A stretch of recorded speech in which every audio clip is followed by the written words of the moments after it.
We keep on talking about financing of our healthcare programs. The most recent and the most popular one is that the government of the United States pulled out from the United States USAID programs, health programs that were supporting public healthcare, communicable and uncommunicable diseases in countries like ours. When the United States pulled out, there was a great panic about the vacuum that had been left in terms of funding. But the question is, why are we not funding our own UHC? Doctors in this country are aware about our system, public health system, and they know about our healthcare system. They know these things. They are experts. They are aware. They have advised government. But why should government rely on foreign donors and foreign money to finance our own healthcare? Why can't we prioritize the basic needs that we need to live, that we need to survive?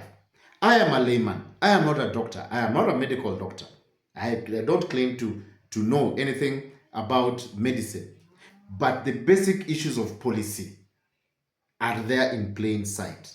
That we cannot rely on donor money to finance our own public health, to finance our own non-communicable agendas, to finance our own healthcare system in this country. And I am going to do in this project podcast another time. I will invite a practitioner, medical practitioner, to explain this. But from my own standpoint, we have failed UHC if we keep on relying and talking about financing. Budgets like defense, security, and others have large chunks of money as compared to healthcare. Is that the real question? Is that fair? Is that fair for the child who will not reach 5 years because of infant mortality? Is that fair for the mother who will die at the table while giving birth? Is that fair for the child who died because of malaria and it is preventable? Is that fair for a man who will not reach 60 because of a hospital that does not have enough drugs for managing diabetes and these other diseases? Is that what we want to say? When we talk about UHC, what is the plight of our fellow Kenyans? Those of us who cannot access the high society quality medical care in other countries? Is that fair for us? Is that fair for you and I? It is not. It is not fair for you and I.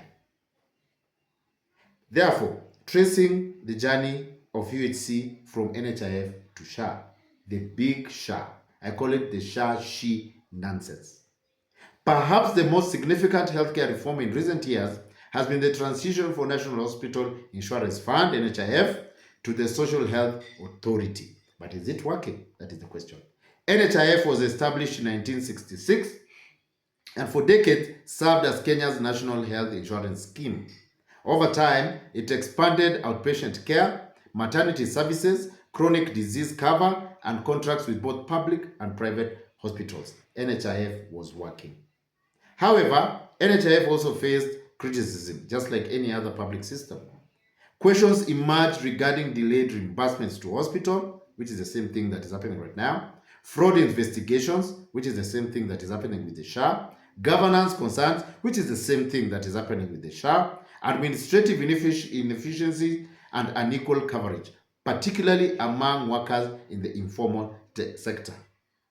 So, in short, we switched mangoes with oranges because the same challenges that were affecting the NHIF are the same challenges that are affecting the current SHA. So these concerns informed the decision to undertake comprehensive legislative reform. The 2023 health laws were therefore written. In October 2023, Kenya enacted one of the most comprehensive packages of health legislation since the 2010 Constitution. 4 key acts were introduced: the Social Health Insurance Act 2023, the Primary Health Care Act 2023, the Digital Health Act 2023, the Facility Improvement Financing Act of 2023. Together, these laws sought to reorganize healthcare financing, strengthen primary healthcare, improve digital systems, and increase accountability within healthcare sector. Whether they achieve these objectives will depend largely on implementation. Already, I want to say, without fear of contradiction, that they have not achieved 2023 and now 3 years later, they have not achieved the objective they were meant to achieve. And it is a sorry thing to say that many of you know SHA has failed you. It has provided for others, but for the majority, SHA has failed. So was it necessary really to change NHIF to SHA? We should have just strengthened and made NHIF better because NHIF was working. In fact, NHIF, in my opinion, has been working far, far more better than SHA is working today. Regardless of that, let us just look at this SHA and say, how do we understand SHA as it is today? So, the Social Health Authority replaced NHIF as Kenya's national health purchasing institution.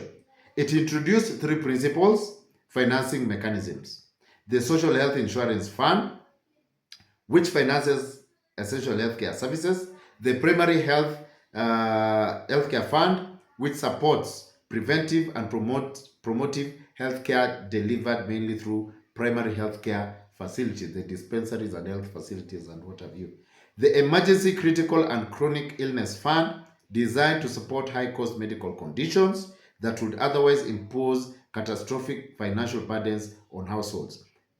Yet, we still have WhatsApp groups and chamas and appeals and posters and calls and things of that nature to support each other when we become sick. SHA did not replace anything that NHIF did not do. It was just the same thing, it was just a name that changed. Conceptually, the reforms aimed to shift Kenya from treatment-focused healthcare towards prevention, early intervention, and financial projection.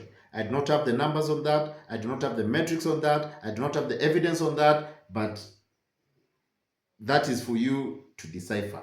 Has there been a change when it comes to reform in healthcare focused towards prevention, early intervention, and financial protection? Have you seen a difference in that? Is there anything new that SHA has brought that NHIF did not bring?